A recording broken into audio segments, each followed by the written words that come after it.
Seduction. It's a word that, well, it gets a reaction, right? It makes you either lean in or kind of pull back. It promises power, desire, connection, but it also has this shadow of manipulation hanging over it. The truth is, most of us are living inside forces we don't fully understand, pulled by desires we can't always name. So let's pull back the curtain and actually explain the hidden mechanics behind one of life's most powerful and most misunderstood games. So what are we really talking about here? Is it some kind of dark art? A collection of cheap tricks just designed to mess with people? Is it something we should be afraid of or just dismiss as, kind of pathetic? Well, Robert Greene, who wrote The Art of Seduction, he argues for a much, much bigger view. He calls it the invisible gravity that's at play not just in romance, but in politics, in business, in all of social power. It's the force that captures our attention, the thing that turns a person into an idea you just can't shake. And here's the thing. If you refuse to look at it, you're still going to be moved by it. You'll just be flying blind. Okay, so our first stop has to be tackling the myth of seduction itself, separating the timeless art from its, let's be honest, pretty toxic reputation. This is not a guide to becoming some cruel manipulator. It's about understanding the game so you don't become a pawn in it. What Greene is really saying here is that this knowledge is a form of defense. It's like a shield. By making these hidden mechanics visible, how a persona works, the power of mystery, the role of timing, you stop being naive. You get the ability to see when you're being invited into something real versus when you're being cornered. This isn't about wielding power over others, it's about having power over yourself. So let's get into the core mechanics. We're going to start with the psychology of attraction. And we'll begin with one of the most misunderstood concepts out there, the persona, and the power of just your presence. We've all heard it a million times, right? Just be yourself. It sounds so simple, so reassuring. But what if that's actually terrible advice? I mean, what if yourself in this exact moment is just a bundle of anxieties, insecurities, and maybe some kind of boring habits? Oscar Wilde just completely nailed it with this one. A magnetic persona isn't fake, it's an artful version of something that's already true. It's not about telling lies, it's about selection. It's about distilling your best qualities and presenting this coherent, intriguing version of who you are instead of, an unfiltered mess. And this contrast is absolutely crucial. On one side, you have that raw sincerity, which can so easily turn into oversharing all your fears and insecurities. And honestly, that often creates a ton of pressure and anxiety for the other person. But on the other side, you have a persona, an intentional selection. It creates shape, it creates mystery, and it communicates self-possession instead of neediness. It's restraint, but with a purpose. And this right here, this leads to the single biggest mistake people make. The most common way they sabotage themselves. The moment you start trying too hard to be liked, chasing them, over-explaining everything, constantly seeking reassurance, you completely destroy the very attraction you're trying to build. Neediness is the absolute opposite of seductive. So how do you flip that script? First, become selective. It's okay to desire what you desire, but don't kneel for it.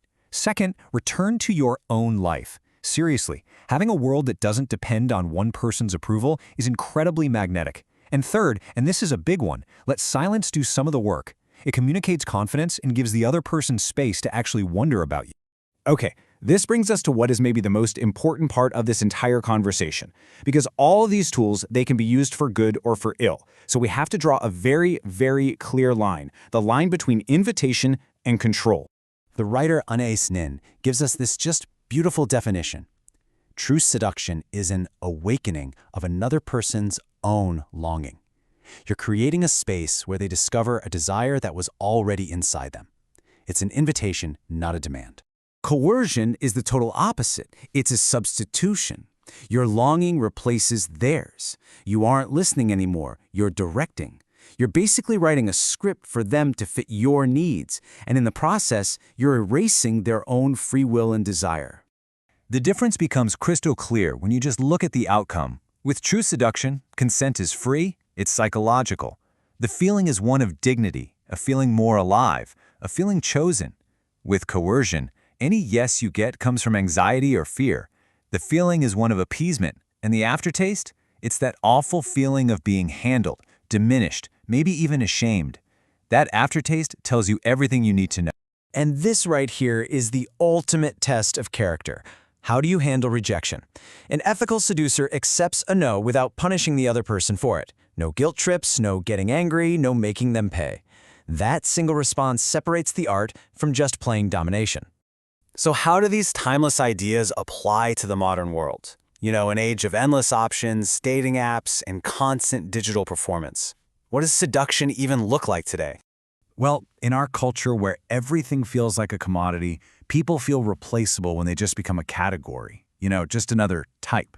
You lose your power when you're always performing instead of being present, when you're perfectly predictable, and when you're just speaking the language of the crowd, using the same old lines as everyone else. True rarity, then, isn't some tactic you learn, like playing hard to get. It's depth.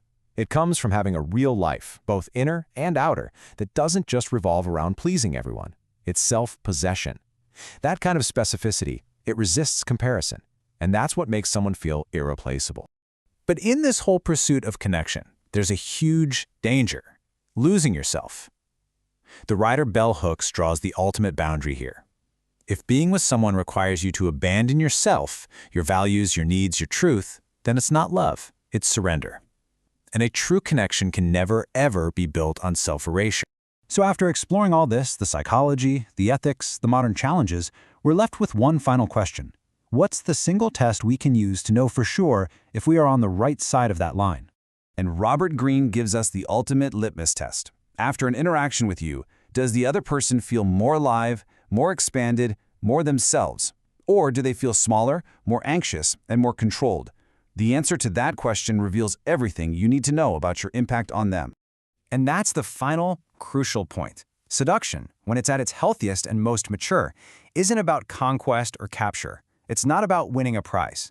It's about awakening something in another person that leads to a genuine connection, one that leaves both people feeling more alive. That's the real art.